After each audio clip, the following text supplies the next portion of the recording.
Hello, everyone. I'm Kimmy. Welcome to Kimmy's Atmosphere at my personal coaching club. If it's your first time seeing my face, thanks for coming. And if you're a returning subscriber, thanks for coming back. Two ways to overrule joy suckers coming right up.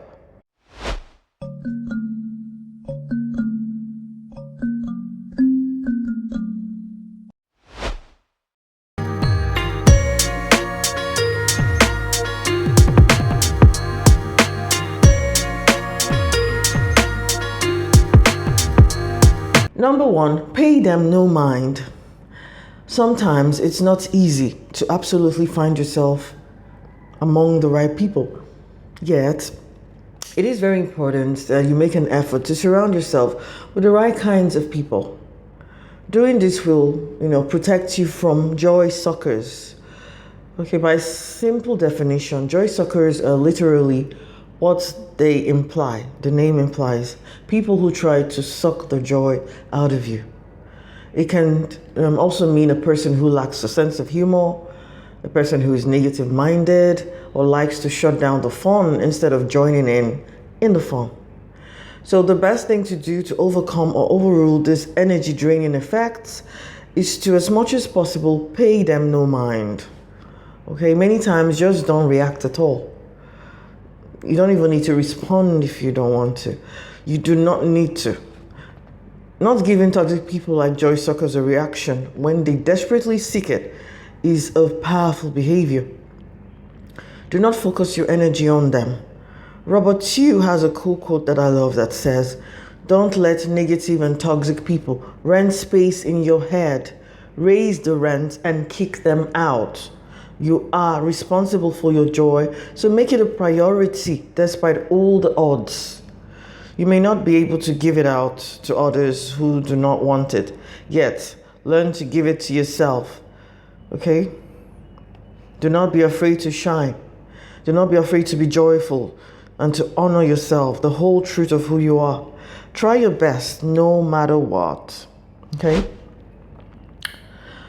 And to know how to deal with people with little or no joy, to not take yours. Live a joyful life with a lot of good times and much laughter.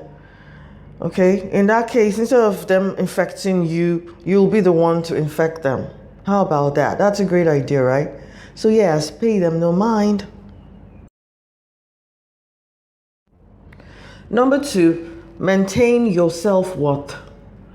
So Lan Fan has a great quote I love that says, "Stop letting people who refuse to see your worth make you feel less than. Their inability to see your worth does not decrease your value. Know your worth." So yes, some people have no joy, so they want to steal your joy. Do not let them. Know your worth. Never forget your worth, and remember that it is not based on everyone's circumstances or perception of you. If you love to envelope yourself in joy, keep doing so and do not compromise your values. You do not have to depend on others to tell you who you are.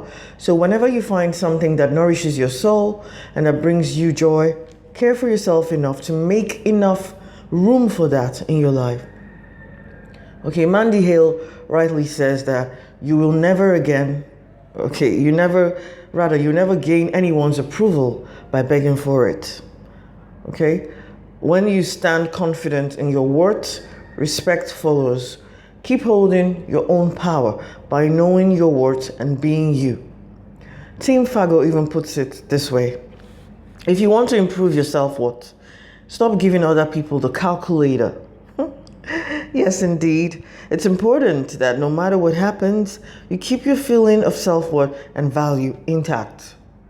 Do not give joy suckers room to suck your joy or your worth. So yes, always be reminded that you do not have to try to prove anything about yourself to anyone. That is not necessary. Your self-worth shines. Let it shine through to others. Know your worth every day, every time of your life. Always do that. So would love to hear your insights on this in the comments. I wish you all the best. Thank you for watching and have a lovely day.